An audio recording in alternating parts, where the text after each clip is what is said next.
Welcome back to the podcast, y'all. This actually will be, I believe this will be the last episode for this calendar year. 2025. We're wrapping which it is up. wild. So thanks for tuning in to Fishing for Men. We appreciate all the time, as usual, that you guys spend with us, because we know you could be doing a lot of different things, especially at this time of the year with the holidays right around the corner. So we are grateful that you are listening. And today we're just continuing the conversation on Advent. We started that last time in talking about what is Advent, and then today we'll be talking about just how do we practice that. And so at the end of the day, Advent is really about what it looks like to wait well. And so we're going to get a little bit more practical today and talk about what that looks like. But before we get started, I have two wonderful gentlemen in the room with me tonight. And to my right, hello, it's Cody. Hey guys, it's Brandon. it's just the three amigos today. Mm-hmm. We've got the skeleton crew. I like it. I got a lot of elbow space in here. Studio. Yeah. Absolutely. So we are going to really tackle the four, I want to call them, I don't know, not stages, but like four themes, I guess I'd call them, of Advent: hope, peace, joy, and love. This is what many churches will talk about over the 4 weeks leading up to Christmas. And the OCD in me is saying, why didn't you put them in the order of the fruits of the Spirit? Sorry, Billy. I feel like that was also like a low-key like Bible nerd joke. Okay. A little bit. Because I didn't even think about that. But the big overarching question is, how do we yearn for our hearts to be formed into these four elements during this time? Because at the end of the day, Christmas time is not about the presents. It's not about the decorations. It's not about the Christmas trees or the stockings or the cookies or any of that stuff. It's actually a time for us to practice waiting well. And it's not just for that time of the year, because at the end of the day, every day we're waiting well, with a foundation on what Jesus has already done, but also for what he will do. So while looking at each of these, we're going to kind of balance that a little bit of, hey, what does this look like with what Jesus has done, and also what he has not done quite yet. So we ready? Locked in? I think we are. Practical. Everybody's got their practical examples ready? Nope. Just gonna Nope. fly by the seat of our pants. Yeah. All right. So hope. The first one that we will talk about in Psalm 39:7 says, "But now, Lord, what do I look for? My hope is in you." I think this is interesting because this would have been, way before Jesus would have died on the cross. But I think this is applicable to us today of like, hey, Lord, but now, like, what do I look for? My hope is in you because of what you've done right now. But what does that look like as we move forward? So how can we remember what Jesus did during this season? I like how you pointed out about Psalms being written like not just a little bit before Jesus was born. Just a few years, right? A couple thousand years before, something like that. But that they held on to that. Like, I can't even imagine. I think how impatient I am with things. Good gosh. The Messiah's coming. I promise he's coming. Well, I mean, you texted me earlier today, said, wouldn't it be nice if God just gave you a clear sign? And just tell you, it's going to be this time, this is what's going to happen, here's what's next for you. When I texted you that, I was thinking in the back of my mind, yeah, that's not going to go well. He probably shouldn't do that. I always think back to Abraham. Yeah. And when he's, pressing ahead, God calls him to leave his father, and then calls him to the next place and the next place and the next place. And he just keeps obediently following God. And I think I've used this example on the podcast before. But then when Abraham is like really down, and he's like, God, you keep on telling me that I'm going to have, I'm going to be the father of many nations. And like, I have no kids. My wife's super old. And then God goes and like shows him the stars and, re-promises that to him. He goes home to his wife and he's like, God said he's going to do it. And their solution is, well, it obviously isn't going to happen through me. Not me. So here, Pick sleep her. with my slave. Yeah, you know. So all that to say, yeah, we do want clear answers, but there's something in the waiting without knowing and trusting in God that I think helps to cultivate that hope. So many stories of this all through the old. I mean, I think about how many times, I'm thinking just like through stories right now, of how many times people can be like, but now, Lord, what do I look for? Mm-hmm. I even think about, Adam and Eve when they got banished from the garden. Mm-hmm. But now, Lord, what do I look for? For Moses, as he's either just killed somebody and then he goes off and he comes back. He's like, hey, Moses, come here to the burning bush. He gets this, this call. But now, Lord, like, what do I look for? And he questions himself multiple times. And then Abraham, he does the same thing. David, I can imagine David, the same thing. But now, Lord, what do I look for? Especially after the situation potentially with Bathsheba. But now, Lord, what do I look for? And so there's all these stories. But now, Lord, what do I look for? But none of them in any of those examples had the history of Jesus yet doing what he had done. Mm-hmm. So how much more should we be in that state of the second part of that, which is my hope is in you? Now they had that for sure. Yeah. But like we have evidence and writings and all these things of what Jesus did on the cross, and like, what a question just to ask for. But now at every stage of the life that we're going through, but now, Lord, what do I look for? And sometimes that answer is hold on. Wait. Don't like it. Yeah, I don't like that one either. Well, I just think you framed like the Israelites question of like, what do I look for now? When, they're looking forward and Especially in the desert. What do I look for? He's right in front of you. Yeah. Which is wild. But I bet you they were asking. I had to imagine they're asking, like, what am I looking for? And now that Jesus has come, what does that look like for us? Mm-hmm. Part of it, I think, is looking back. But now, what do I look for? I look back to what he did. But then the second question, how do I focus my eyes on Jesus also for the future? Especially with the mess that our world has been through this year. You saying 2025 was rough? Just a wee bit. There's stuff that happened. I mean, you look around and it's negative stuff everywhere. Yeah.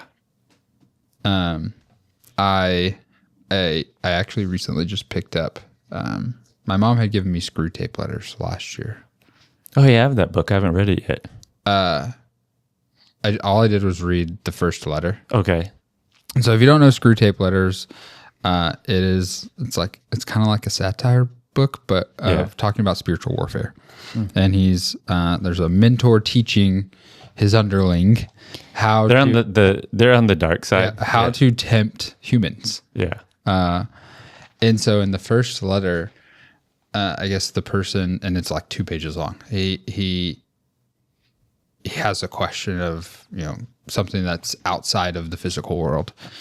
And so in that he's training his underling. Don't let him do that. Give him a desire to go walk outside and just see all the physical stuff. And that will vanish any desire that he had. And this is a person who doesn't believe. But even in that, he would try to distract him with just the physical things that you can make sense of here on earth. The tangible things. Yeah. I thought that was so interesting. Well, when you said that question, how can we focus our eyes on Jesus? I thought like very literally by focusing our eyes on Jesus. And what I mean by that is, how much time do we spend doom scrolling on our phone or feeding our mind with those type of things? Like if you shut so much of that stuff out and are spending time in relationship with Jesus, that could be reading your Bible, that could be spending quiet time in prayer, listening to worship music, or just spending time with other believers in like healthy community. Those are all things that I think help you keep your eyes focused on Jesus. Yeah, I think a good question if you're listening right now is, with what the influences that I have that are speaking into me, are they producing hope? Mm-hmm. We have to be careful on what you define as hope, though, too, because there's a lot of false hope where it's rely on yourself, do this, self-help, do these things.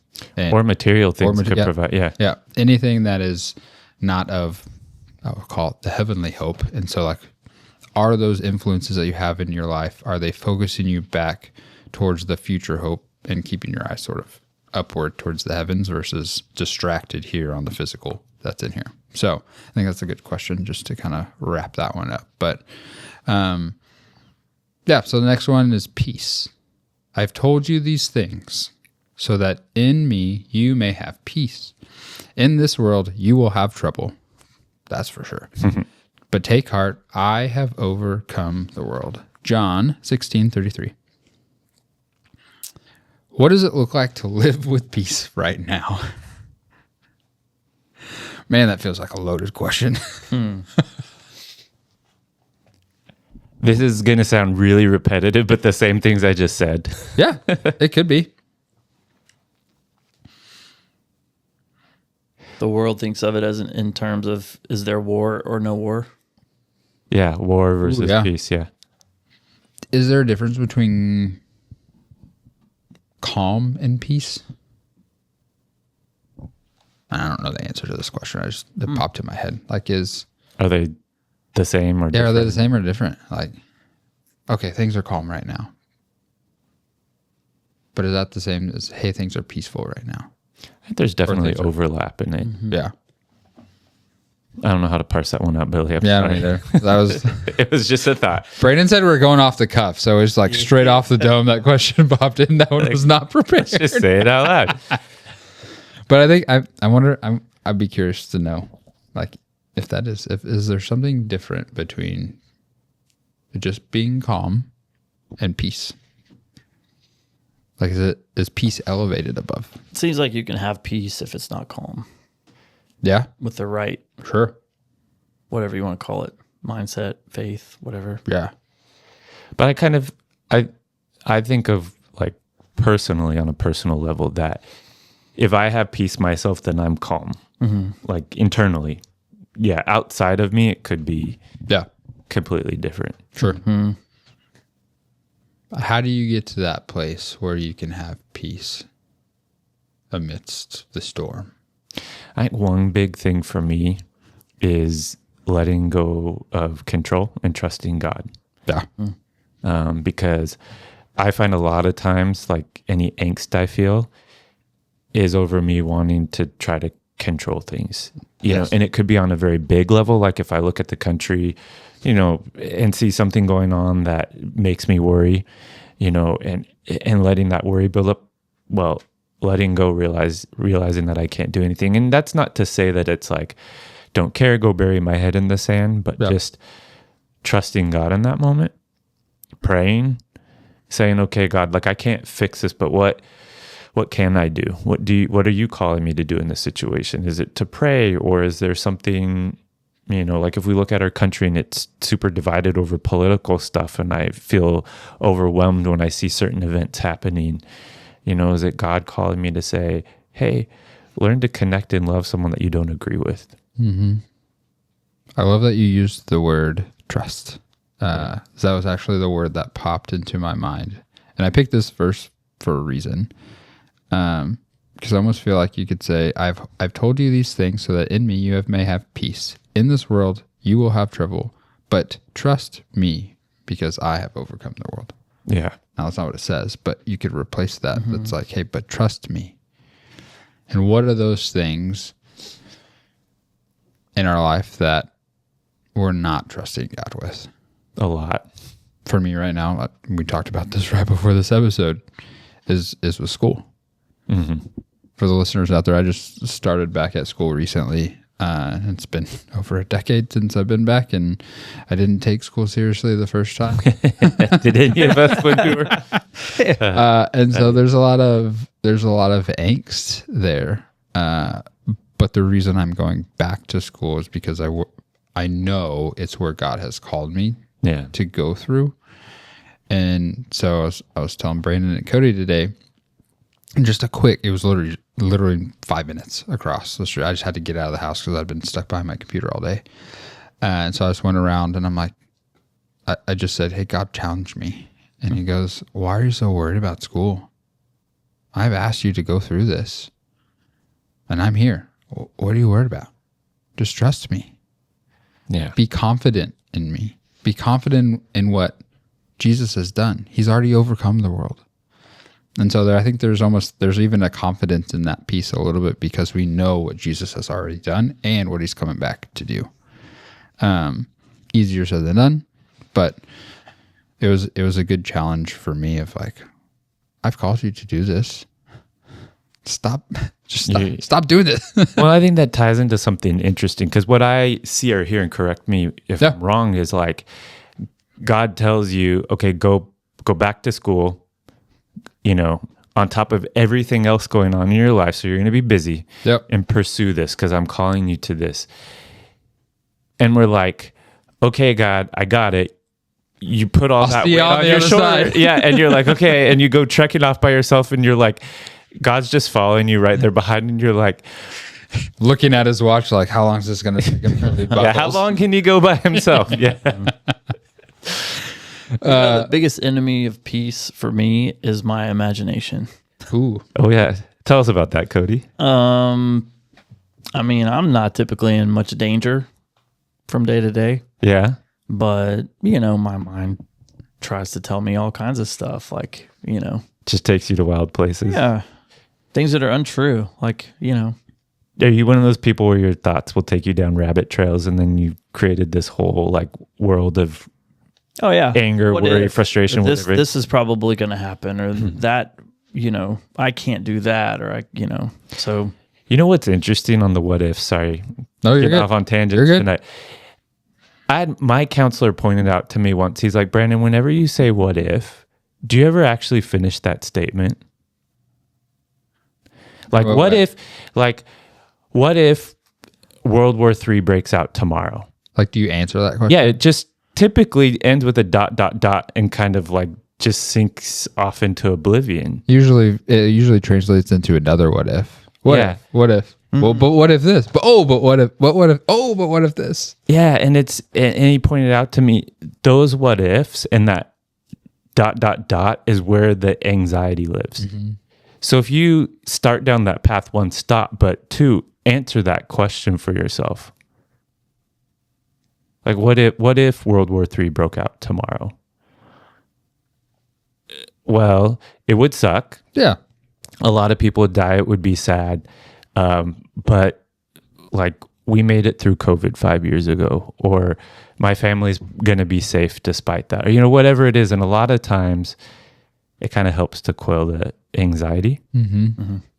And that was kind of a big example, not a really personal example, but when you bring it down to like a personal level, like, what if I go to work and I get fired today? Yeah. You know what I mean? And when you start playing out all those what if scenarios, a lot of times you can see that they're very irrational. Yeah. And just be like, oh, okay, well, that's probably extreme. not really going to happen. And sure. So I think even just from a super practical level too, in that is stopping and just saying a quick prayer. Yeah, reconnecting with God. Like for me, that is usually when I get in that angsty spot. Like today, it was literally not even 5 minutes that I walked around the park across the street. But that anxiety was gone, and there was a piece that I came back in with, and so remembering to always have the opportunity.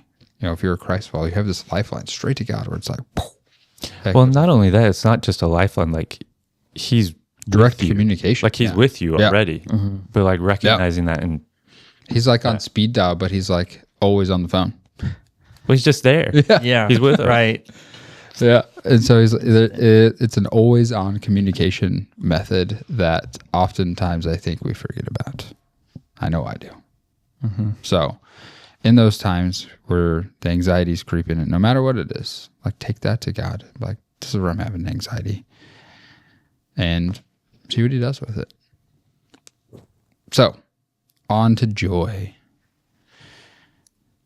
How far are we out of order here, Brandon, from the fruits of the Spirit? Well, it's supposed to be love, joy, peace. So we're just working through it backwards. Straight backwards. And hope isn't even one of them. No, but it's not. Yeah. I like hope. It's good. Yeah.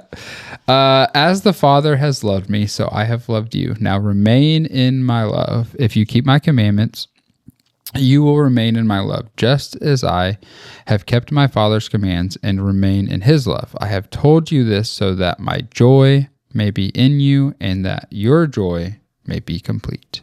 My command is this: love each other as I have loved you. Greater love has no one than this, to lay down one's life for one's friend. John 15:9-13. Anything immediately stick out? Obviously, besides the part that I underlined that everybody sees. I see like a series of like, so we're talking about joy, right? So if you trace it backwards, Jesus is saying, you'll experience his joy. Your joy will be complete if you remain in his love by keeping his commands. So I can't just sit here and just get the joy? Well, that's not what I think of, like, honestly, in a selfish way, that's not what I think of joy as. Like, I think of something fun. You're saying God's not fun, Brandon?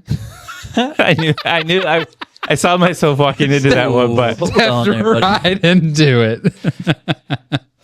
no, but I mean, like, I asked to break this down. Like, why would following his commands bring me joy? Sure. Like, I think, And I asked doing that question something pleasurable. tongue-in-cheek because I actually do think a lot of people think that following God is not fun. Yeah. Like, I think that is a real perception that following God is. And how's our world going, Billy? You don't see rainbows and sunshine outside all the time? Sometimes. Oh, gosh. You're getting a little bit of the unplugged tonight, everybody. But yeah, I mean, what was your question?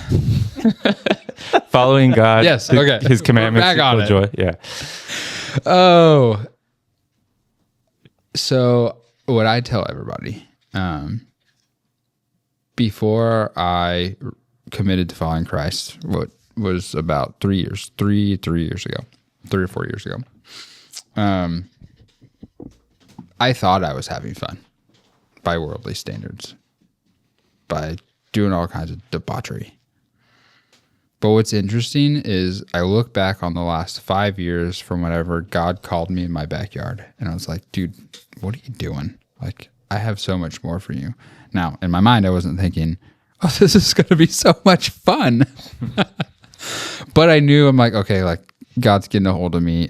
I got to make some changes. Good gosh, the last 5 years have been fun, though. Hard. Define fun difficult. for us. Give some examples. He has taken me on an adventure that I never thought I would ever do. He has given me skills that I never thought I would want to even do, which is stand up in front of men and teach. Which actually I find it fun to do that. It is a good time. Which after the very first one, I was terrified. But after I opened my mouth and the first sentence came out, and then I got done, I'm like, oh my gosh, that was a blast. Like, that has been so much fun. Starting Fishing for Men, starting the podcast, the retreats, getting to spend time with my 9th grade boys who I started with 4 years ago when they were in 6th grade. Like, just those are some of the examples that have been so much fun to watch God work in some incredible ways. Like, way more fun than any of the dumb stuff that I was doing before that I thought was, air quotes, fun by worldly standards. But holy moly, like, I haven't had that much fun. Even watching my kids learn about who God is, watching Katie in her own journey I was even just thinking about this the other day of like how cool it's been watch her to blossom over the last year or so with leading and getting Bible studies for the kids at home and stuff like that. Man, it's been awesome to watch that happen. And that has been so fun. All the other crap, I don't have no desire to ever do again. It doesn't even sound fun. Yeah. So, Well, thank you for sharing that. I was picking on you intentionally Yeah. because I knew you had examples. Yeah, I think when we hear obey commands, it Yeah. sounds like oppressive to us. And yeah, it's going to please follow all these rules and check the box. We go back to Old Testament, like 10 Commandments plus, you know, Yep.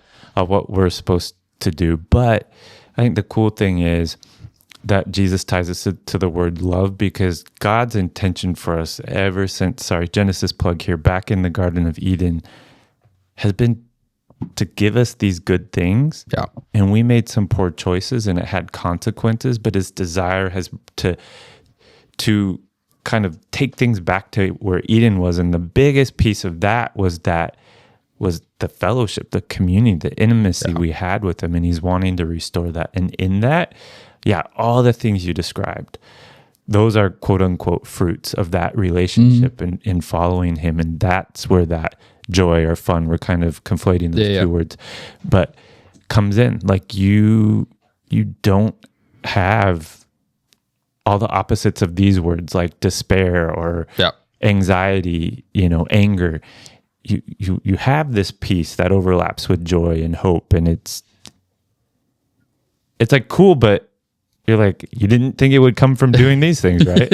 No, I mean, never. Because that's our sinful nature, right? Yep. That's what the world around us tells us will bring us joy. What will make us happy is like going after what feels good to us instead of laying that stuff down, being obedient to someone else, which sounds oppressive to our human ears, sacrificing, doing things for other people, you serving those boys, all those things. Like, dude, going to camp every summer, like that's been fun. I feel like an old man by the time I get done because my body hurts so much, but oh my gosh, so much fun. And so I think a good potential, just even practical reflection question is, what are the places that I need to turn back to God and obey his commands? What are the places I maybe veered off, and where do I need to come back? And you might be surprised at what he points out, because oftentimes we have blinders. Yeah. But quite simply, and even ask him. Maybe you've been following him and maybe you're a little down in the dumps. I've been there before. Just ask him to remind you of the good things that he's done in your life and to reinvigorate that joy by reminding you of how good he has been. All right, to the next one. Last one, which in Brandon's mind should have been the first beginning. one. We're back to the beginning. We'll just edit the whole episode. Just redo them all. Cut and paste. All right, love, which I actually think, this is probably the biggest one, I think, just because so much of it is That's why it goes at the beginning. exactly, or the end, so people remember it. Okay. No, that's Actually, okay. we broke all the rules because you're supposed to leave people with just 3 things because that's what people can remember, and we did 4. So I'm glad you broke the rules on that one. I don't like being told I can only bring up 3 points when I talk. follow the commandments, Brandon. That's not in the Bible. Jesus gave 10 Are you sure commandments. he didn't? He didn't God. give us sermon tips. Only do 3. 3 points. And you need to have 3 practical application points too, Billy. Sorry to all the pastors out there who follow that, if they're gosh. even listening. But Yeah. A new command I give to you: love one another as I have loved you, so that you must love one another. By this, everyone will know that you are my disciples if you love one another. John 13:35. And I didn't mean to do this, but all these are from John except for the first one. So John's a good book, man. it is a good one. I love verse 35. But this, everyone will know you, that you are my disciples if you love one another. Like, what a question. Just like, that's how you gauge where you're at as a disciple of Jesus is, am I loving people better than I did yesterday? Yeah. Sounds super simple. Oh, not so much to carry it out. It comes with a lot of stickiness and mess because anytime there's two of us in a relationship, we bring our baggage. So how do we love people well? Because Jesus loved us first. Or can you love people well without Jesus? I think you can. I don't think it's fair to say like Sure. if someone's a non-believer, they don't Yeah. love anyone ever. Sure. You know what I mean? I think there's a capacity for us to Yeah. love. But do you think there's a ceiling that you reach without Jesus? That's a good question. I'm just curious. Again, that was off the cuff. I'm just, No, it's Yeah. a good question. It's a valid question. I don't have an answer to that. I was thinking, I think about that. Because even he says, apart from me, you can do nothing. Yeah. So, can you love people well? I think, yeah. I think there is a capacity, but I just wonder: is there a ceiling, or does by being a follower of Jesus, because he says love is what distinguishes you. Now, the tricky part might be how do you define love, and that might be part of that. I think in our world today, we have defined love as affirmation.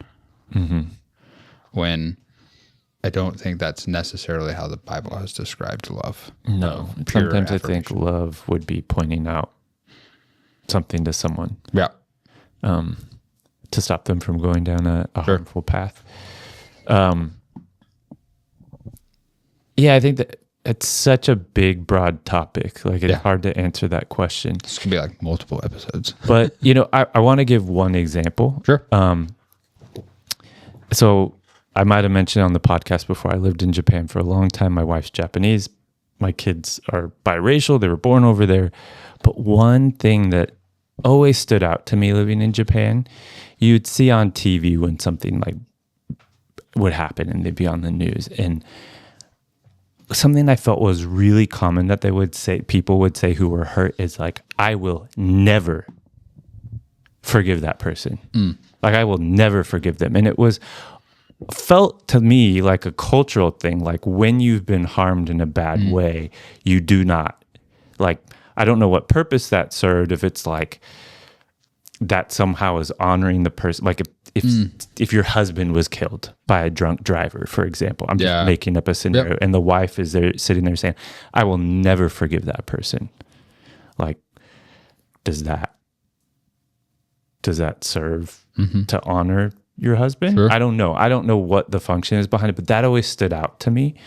Now, Japanese people are very gracious in many other ways as a society as a whole, but that always kind of stood out to me, like that Sure.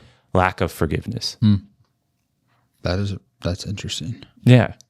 So, and the reason why I bring that up is because Christ calls us to forgive people who have done horrible things to us. He calls us to love, quote unquote, our enemies. Yep. And like, that's really hard. So when I think about like, can you love people apart from Christ? Yeah, in certain capacities, absolutely. But in like those type of like really, really, really difficult situations, like, I'm not saying that there's no non-Christians that don't, but I just think without that kind of anchor in what Jesus did on the cross as your example,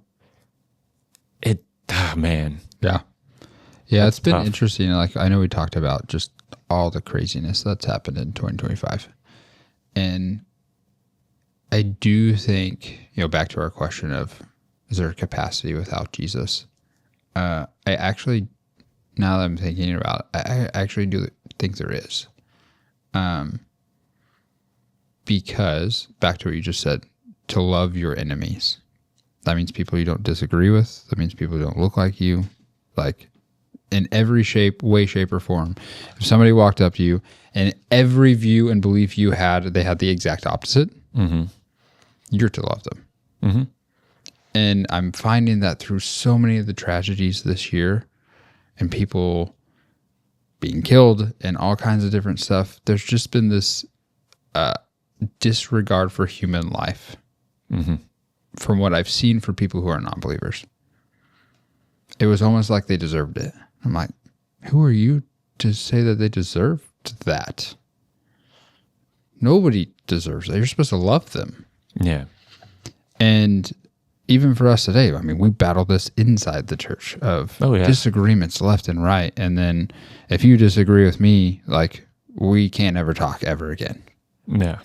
And if we can't do that as believers, how are we supposed to go display that out to people who we don't agree with? Because inside the church, we should be, I mean, we say we share the common purpose of to love God and love people as our mission.